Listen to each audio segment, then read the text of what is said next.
If you commit a crime, you do the time and hopefully learn from your mistakes. But one convicted burglar may not have learned that lesson.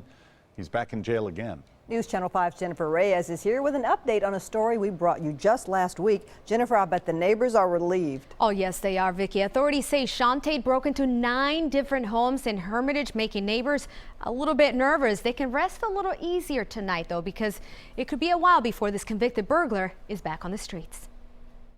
Plyboard don't keep the cold out as much. The Welch family had a sad Christmas this past year after someone broke into their home and stole all their Christmas gifts. My little 9-year-old's devastated because he got his biggest Christmas, gift, and he cried all last night. This heartless Grinch allegedly cut all the power to the house before breaking a side window and going in. He's accused of doing the exact same thing at 9 different homes in Hermitage. Thousands of dollars were stolen, forcing homeowners to lock their breaker box and install security systems. We got families walking up and down the street and stuff, and we've never even thought about this until yesterday. This thief was back at it again this past Friday, this time making a stop on the 600 block of Highland View Court. Police say he broke the garage window, but little did he know that the homeowner was inside and wasted no time calling police. That night, they made an arrest. He came walking around the corner of the house with a hammer in his hand that he was using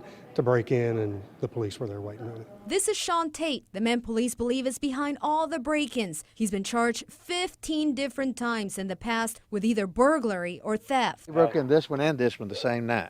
It's possible Joe Edwards' house was next. It wouldn't have surprised him since his neighbor's house was broken into twice. And her son came over and put all these lights out here, and they're motion lights, but that didn't help. Most neighbors are now moving on and trying to forget about this nightmare, but they're not ready to let their guard down, at least not yet.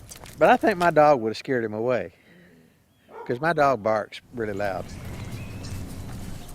And on top of the multiple burglary and theft charges in his criminal history, he spent 7 years in jail for a burglary conviction in Hermitage, and he was just released this past month. Hopefully he's learned his lesson, Rory.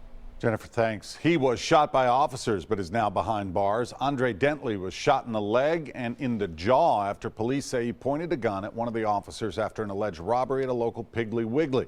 He was released from the hospital late last night and was booked into the Metro jail. Dentley and another man are accused of robbing the Piggly Wiggly on Gallatin Pike last Friday morning and did the same thing at another Piggly Wiggly on Dickerson Pike. He now faces 5 counts of aggravated assault with a weapon and is held on a $475,000 bond.